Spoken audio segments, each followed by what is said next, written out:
Assalamualaikum guys. Hi everyone. For today's video gagawa po tayo ng ating ulam na paksiw.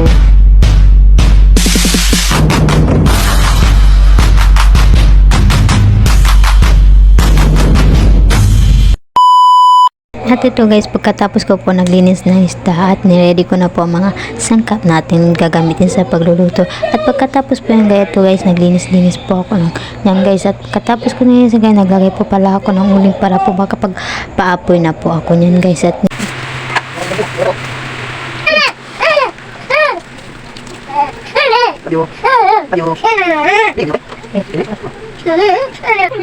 pagkatapos ko pala guys magpaapo guys, at ito na naman ako naghihiwa ng mga lamas at sangkap para sa pagluluto ng paksiw. Alam nyo ba guys, sa totoo lang guys, wala talaga ako masyadong kaalam-alam sa pagluluto. Kung ano man yung nakikita nyo sa video dito guys, pasensya nyo na po guys, kasi ngayon po ako ulit nakapagluto dito guys, kasi sa totoo lang guys, hindi talaga kami masyado naman nagaluto sa bahay. Kumakain lang po kami sa labas kasi nagasama po kami sa sawa ko nagapasara guys, kaya gabi na po kami nang gawin ng bahay, kaya kumakain na lang po kami sa labas. Kaya ngayon lang pa ako nakapagluto ulit ng paksiw. Pasensya nyo na guys, huwag mo naman ako judge kung ano nakikita nyo sa video. Maging masaya na lang po kayo kung ano po yung nakikita nyo. At pagsensya nyo na pala yung boses ko guys, medyo hindi maganda yung boses ko, medyo masakit yung lalamunan ko, kaya ganito yung voice ko, kaya ganito ako nakakapag voice over. Pasensya na guys kung nabubulala ko, kung hindi magkaaya-aya ang boses ko. Pasensya nyo na guys, kasi hindi pa kasi ako sanay mag voice over, kasi pasensya na po talaga sa inyo. At yan guys, ito pala yung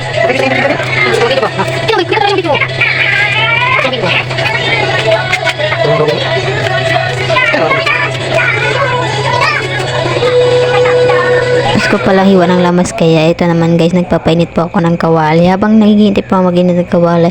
At ito po yung aming tambak na labada, at si mister ko pala guys ang pinalaba ko niya dahil may nagawa siyang kasalanan, kaya punishment niya yan. Mainit na po ang karahay, kaya nilagay ko po ang oil at gimikos ko para magkalat po ang oil. At pagkatapos to, nagisa na pala ako ng mga bawang at sibuyas guys para sa ating pagluluto ngayon. At gimikos ko lang pala yan siya guys, na makikita niyo.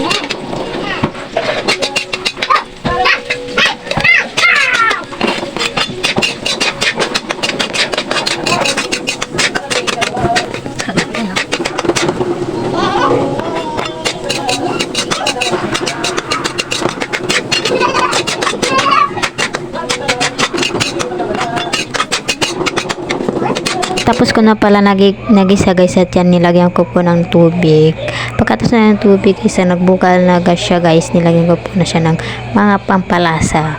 At yan, katapos na lagyan ng pampalasa guys, kimikos-mikos ko lang yan siya mga insan.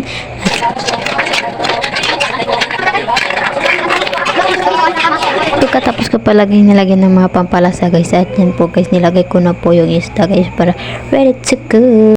Sa hindi pa po nakapalo sa akin guys, please i-follow niyo po guys. Maraming salamat, bukas ulit.